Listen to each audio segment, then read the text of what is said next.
Subscribe करें हमारे channel advocate Diwakar Malik को, जिससे आपको कानून से संबंधित सारी जानकारियाँ प्राप्त हो सकें।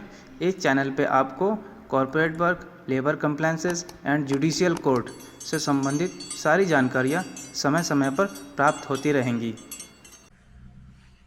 वेलकम बैक गाइज में अनदर वीडियो। उम्मीद करता हूँ आप सब ठीक होंगे। आज हम देखते हैं कि इनकम टैक्स डिपार्टमेंट, जैसा कि आपको पता ही होगा कि इनकम टैक्स की जो लास्ट डेट थी वो एक्सटेंड कर दी गई है। कब तक कर दी गई है?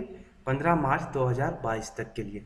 किन लोगों के लिए? जिन फर्मों की ऑडिट होती हैं उन फर्मों के लिए। ऑडिटेड फर्म के लिए 15 मार्च 2022 डेट जो है एक्सटेंड कर दी गई है। चलिए देखते हैं।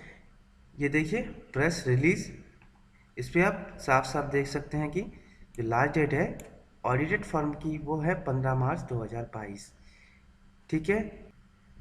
अगर आपने अभी तक अपने फर्म की रिटर्न को दाखिल नहीं किया तो आप लास्ट डेट का वेट मत करिए, इसको क्विकली सबमिट कर दीजिए। जैसा कि आपको पता ही होगा कि जो ऑडिट की जो लास्ट डेट थी वो 15 फरवरी थी। अभी जीएसटी के जो एनुअल रिटर्न है उसकी डेट अभी एक्सटेंड नहीं हुई है, तो उसको आप सबमिट करके आप अपने इनकम टैक्स की रिटर्न को जो है फाइल कर दीजिए।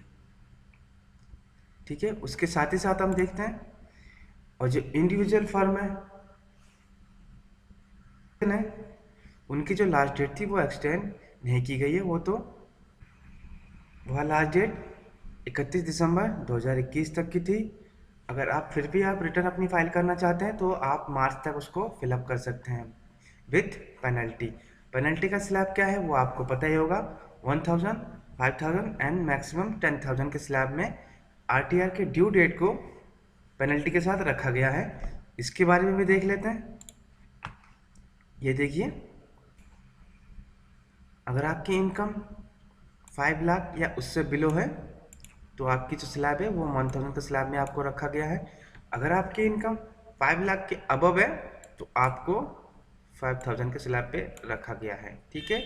और जो मैक्सिमम जो पेनल्टीज हैं वो 10,000 के स्लैब में उनको रखा गया है। ये 3 स्लैब इनकम टैक्स की तरफ से प्रोवाइड की गई हैं। इसके बारे में भी आप सबको पता ही होगा। अगर आपने इंडिविजुअल फर्म की अगर अभी तक अपनी रिटर्न फाइल नहीं की है तो मैं आपको ये बताता हूँ कि आप अपने इनकम टैक्स की रिटर्न को अभी भी फाइल कर सकते हैं विदाउट कोई लेट फीस जमा किए। ठीक है। देखते हैं इस वीडियो में।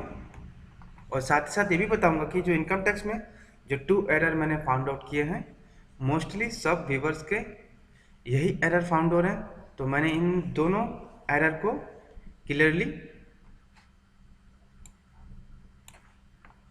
फाउंड आउट किया है, वो भी मैं आपको बताऊंगा साथ ही साथ। देखते हैं। यहाँ से आप अपने पोर्टल को लॉगिन कर लीजिए, इंडिविजुअल पोर्टल को। यहाँ से आपको फाइल इनकम टैक्स रिटर्न पे आना है। उसके बाद देखिए यहाँ आप चूज करिए कौन से असेसमेंट ईयर का आप भरना चाहते हैं, उसको ऑनलाइन मोड करके कंटिन्यू करिए।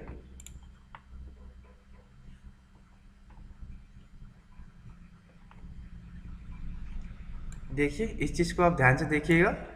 मैंने जो ओल्ड डाटा है उसको मैंने सेव करके रखा हुआ है। इसमें जो 2 फिक्स एरर है वो मैं आपको क्लियरली बताता हूँ। ठीक है। यहाँ से आप इसको रिज्यूम फाइल करिए।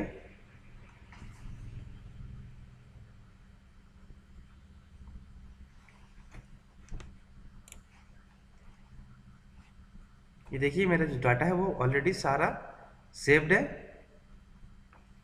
मोस्टली 2 एरर क्या हैं देखिए। पर्सनल इंफॉर्मेशन, यहाँ आप आइए।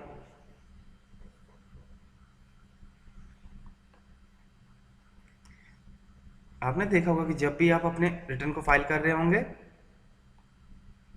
इंडिविजुअल रिटर्न को, तो देखिए ये फाइलिंग सेक्शन है।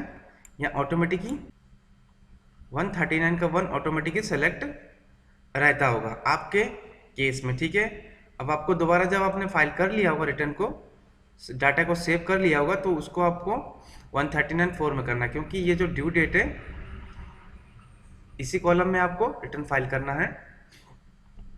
देखिए ये return file after due date, ठीक है। ये वाला कॉलम तब चूज करना होता था जब आपकी रिटर्न 31 दिसंबर से पहले आपने भरी होंगी। देखिए return file on before due date, ठीक है। तो ज़्यादातर केस में क्या होता है कि ये ऑटोमेटिकली सेलेक्ट होता था। जब आपने अपने रिटर्न को सारे डाटा को फिलअप कर दिया था तो आपको दोबारा से पता लगा तो आपने 139 का 4 सेलेक्ट करने की कोशिश की होगी, बट वो सेलेक्ट नहीं हो पा रहा, ठीक है। और जब तक आप इसको सेलेक्ट नहीं करेंगे आप अपने रिटर्न को वैलिडेट नहीं करा पाएंगे, क्योंकि जो अभी जो ड्यू डेट की जो रिटर्न जाती है वो इसी सेक्शन में जाती है, ना कि इस सेक्शन में। इस चीज़ का आप ध्यान रखें, जब तक आप इसको सेलेक्ट नहीं करेंगे आप अपने रिटर्न को दाखिल नहीं करा सकते, ठीक है। इस केस में क्या करना है आपको, एक मोस्टली केस 1 ये है और मैं सेकंड केस आपको बताता हूँ। ये देखिए TDS का कॉलम है, यहाँ पे देखिए ये शो हो रहा है, लेकिन अधिकतर केस में देखिए ये वाले जो है TDS का जो कॉलम है यहाँ पे TDS शो नहीं हो रहा है अधिकतर सब्सक्राइबर के। अगर ऐसे किसी एरर से आप बचना चाहते हैं तो आपको करना होगा, फर्स्ट में आइए, फर्स्ट में आप अपने TDS जो है उसको यहाँ शो कर लीजिए। अगर आपका TDS डिडक्ट हुआ है पूरे फाइनेंशियल ईयर में तो आपको वो यहाँ पे शो होने लगेगा, ठीक है। देखिए हमारा जो 21-22 का जो TDS है वो यहाँ पे शो हो रहा है, बट यही सेम चीज़ आपको अंदर पोर्टल के अंदर जो है वो शो नहीं हो रहा होगा। ये एक एरर है, ये सेकंड एरर है। जो फर्स्ट एरर है वो मैंने आपको बता दिया। इससे बचने के लिए आपको क्या करना होगा, जो आपने सेव डाटा बना रखा है उसको आपको हटाकर आपको न्यू फाइलिंग में जाकर न्यू फाइल पहले सिरे से फाइल करना पड़ेगा, जैसे आप कॉलम बाय कॉलम इससे पहले भर रहे थे, ओके। ये दोनों जो एरर हैं ये ऑटोमेटिकली रिजॉल्व हो जाएंगे और ये हटा दिए जाएंगे, और आपका जैसा चूज करके आप अपने रिटर्न को दाखिल करना चाहते हैं उस तरीके से आपको मिल जाएगा। ये पोर्टल का इशू है और कोई इश्यूज नहीं है इसमें, ये पोर्टल के इश्यूज है जो इस तरीके से परेशानियों का सामना आपको करना पड़ रहा है। ये जो प्रॉब्लम है ये मुझे भी आ रही थी, तभी मुझे लगा कि मैं एक वीडियो बना के आपको अपने एक्सपीरियंस को साझा करता हूँ ताकि कोई और इश्यूज आपको फेस ना करने पड़े, ओके। और जो आप रिटर्न है वो बिना कोई पेनल्टी के, देखिए टैक्स पेनल्टी स्लैब ये नीचे वाला आता है, यहाँ देखिए ये 0 आ रहा है। यहाँ बिना कोई टैक्स पेनल्टी आप चुकाएं अपने रिटर्न को दाखिल कर सकते हैं टिल मार्च तक।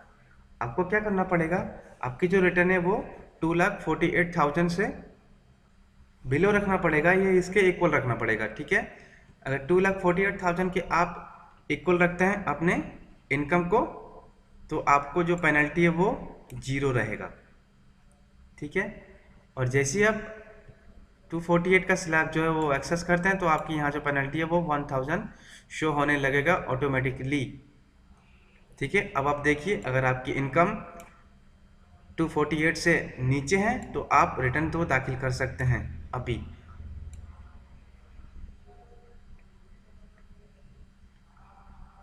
पूरे रिटर्न दाखिल करने के बाद आपको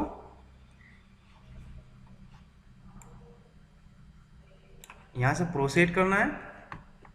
जो मैंने अपने जो एरर फेस किए वो मैंने सॉल्व आउट कर लिए हैं, इस तरीके से आप भी अपने एरर को सॉल्व आउट करके रिटर्न को दाखिल कर सकते हैं।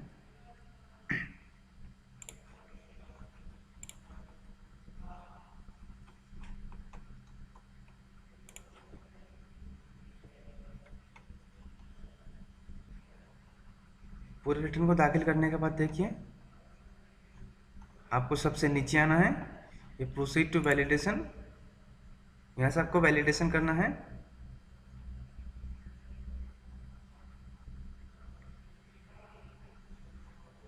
देखिए validation successfully, no error here found, इन्होंने कोई भी एरर जो है वो फाउंड नहीं किया है।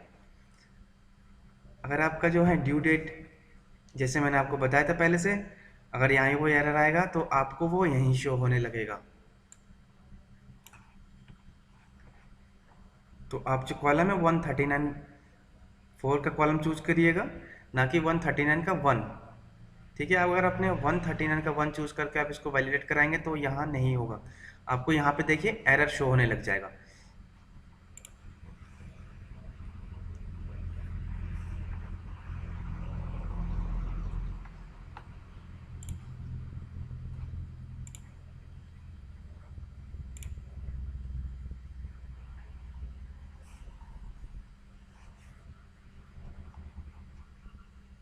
आपकी जो रिटर्न है वो दाखिल हो चुकी है बिना कोई लेट फीस चुकाए। ठीक है, आपने देखा अभी अभी जो पेनल्टी का स्लैब था वो भी मैंने आपको बताया, और जो मैंने भरा है वो भी मैंने आपको दिखाया। इस तरीके से आप अपने रिटर्न को दाखिल कर सकते हैं टिल मार्च तक बिना कोई लेट फीस चुकाए। वीडियो अगर अच्छा लगा, यूजफुल लगा हो तो please like, share and subscribe, and please please please support me. Thanks for watching, bye bye.